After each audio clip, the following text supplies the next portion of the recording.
वकील बहू। जनक पेशे से एक बहुत अच्छी वकील थी, लेकिन कहते हैं ना, बहू कितनी भी बड़ी तोप क्यों ना हो, सास के सामने तो भीगी बिल्ली ही होती है। अरे जनक, क्या बात है? आज रोटी नहीं मिली अभी तक। ये तेरा कोर्ट नहीं है जो आज फैसला ना हुआ तो कल की तारीख मिल जाए। रोटी तो रोज वक्त में चाहिए। हाँ। माँ जी, रोटी तो कब की बन गई। मैंने आपको कहा तो खाना खाने के लिए, आपने शायद सुना नहीं होगा। ओहो हो, जज नहीं हूं मैं तेरे कोर्ट की, सास हूं सास। कोई दलील फालतू की मत देना यहाँ। बहुत जानती हूं मैं इन वकीलों को। अपनी बात ऊपर रखने के लिए झूठ बोलने में जरा भी नहीं सोचते। तभी वहां जनक के ससुर आ जाते हैं। अरे भाग्यवान, क्यों बेचारे के काम को कोसती रहती है हमेशा। मैं भी तो था वहां जब ये आई थी तुझे रोटी खाने को बुलाने के लिए। सास को तो अब गुस्सा आ जाता है कि कैसे किसी ने बहू की साइड ले ली। अरे वाह जी वाह, वो तो मैं जानती थी कि कोई ना कोई गवाह तो ये पेश कर ही देगी। पर मैं तो अब सीधा खाना खाकर सोने जाऊंगी। मुझे आदत नहीं है किसी से बहसा बहसी करने की। पता नहीं कैसे ये वकील इतना दिमाग लगाकर खुद तो झूठ बोलते ही हैं, साथ में झूठे गवाह भी ले आते हैं। जनक को सास के ताने सुनने की अब आदत सी पड़ जाती है। एक दिन जनक वकील की ड्रेस पर काला कोट पहनकर कोर्ट के लिए निकल ही रही होती है कि अरे कहाँ चली काला कौवा बनकर? टोक दिया ना। अब कोर्ट तो वकील वाली ड्रेस पहनकर ही जाऊंगी ना। वाह भाई वाह, दामिनी तो मैंने भी देखी है। सन्नी पाजी ने ऐसा ही कोट पहना था और कहा था कि तारीख पर तारीख, तारीख पर तारीख। मतलब कि कोई बात करनी है तो बोलिए, वरना वक्त नहीं है मेरे पास खराब करने के लिए। अरे पता नहीं तुझ में क्या देखा मेरे बेटे ने, सारा दिन वकीलों वाली बहस करती है, भोली भाली सास के साथ।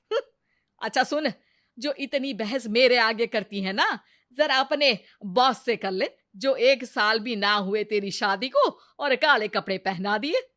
अंदर जा और लाल कोट पहन कर आ, पता तो चले कि नई नवेली शादी हुई है। अरे माँ जी, कोर्ट में मेरा बॉस क्या करेगा? ये तो पूरे देश की ड्रेस है वकीलों के लिए। लेकिन सास तो ठहरी सास। अच्छा, तो कोई जरूरत नहीं है 2-4 साल कोर्ट जाने की। शादी थोड़ी पुरानी हो जाए तब इजाजत दे दूंगी मैं तुझे काले कपड़े पहनने की। अब क्या था, मन मारकर जनक को लाल रंग का कोट पहनकर कोर्ट जाना पड़ता है। उसके जाने के बाद आहा, बढ़िया, ये पूरे देश की ड्रेस की बात करने वाली। अरे पहना दिया ना लाल कोट।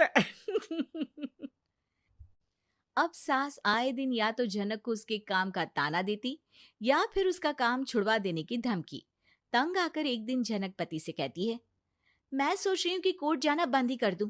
अरे क्यों यार, इतना अच्छा करियर है, क्यों छोड़ने की सोच रही हो? अरे लाल रंग का कोट पहनकर जाना पड़ता है।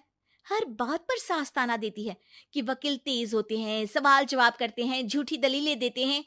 अरे तो ठीक है ना, वो जो कहती है अपनी समझ से कहती है, लेकिन तुमको तो पता है ना कि सच्चाई क्या है। जनक को पति की बात से हौसला मिलता है कि तभी घर पर कुछ लोग आ जाते हैं। अरे आइए पंच साहब, कैसे आना हुआ? अरे भाई साहब, सुना है कि आपकी बहू वकील है। तभी वहां सास आ जाती है। हाँ है तो, लेकिन क्या हुआ? फिर कहीं बहस कराई क्या? अरे हम तो खुद दुखी है उसके व्यवहार से। अरे भाभी जी, आपको तो पूरा मोहल्ला जानता है कि आप कितना बोलती है। फिर हम यहाँ बहू रानी की कोई शिकायत नहीं, बल्कि अपनी परेशानी लेकर आए हैं। ससुर जी खुश हो जाते हैं। हाँ हाँ, मैं भी बहू को बुलाता हूँ।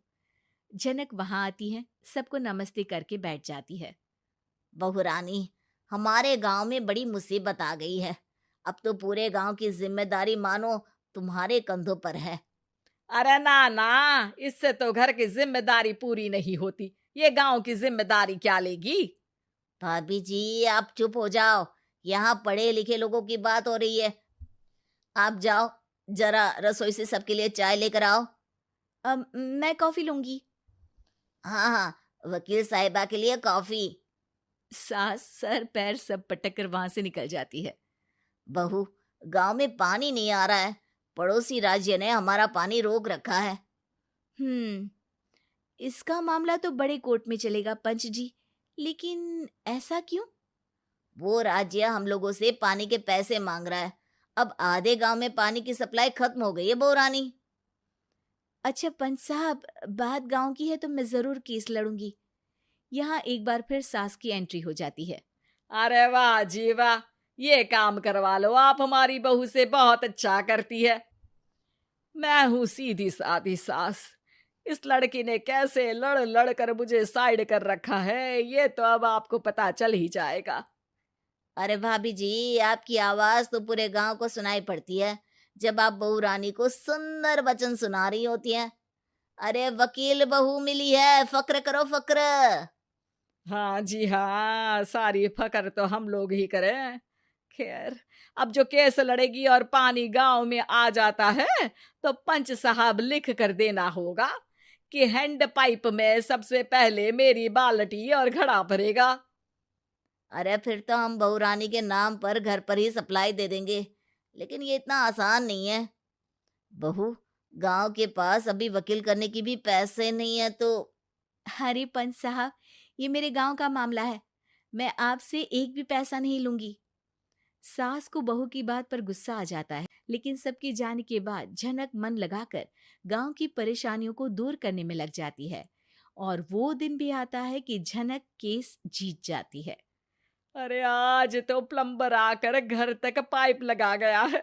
खुश हो जाओ, मेरे कारण तुम लोगों को घर के अंदर ही पानी मिल जाएगा।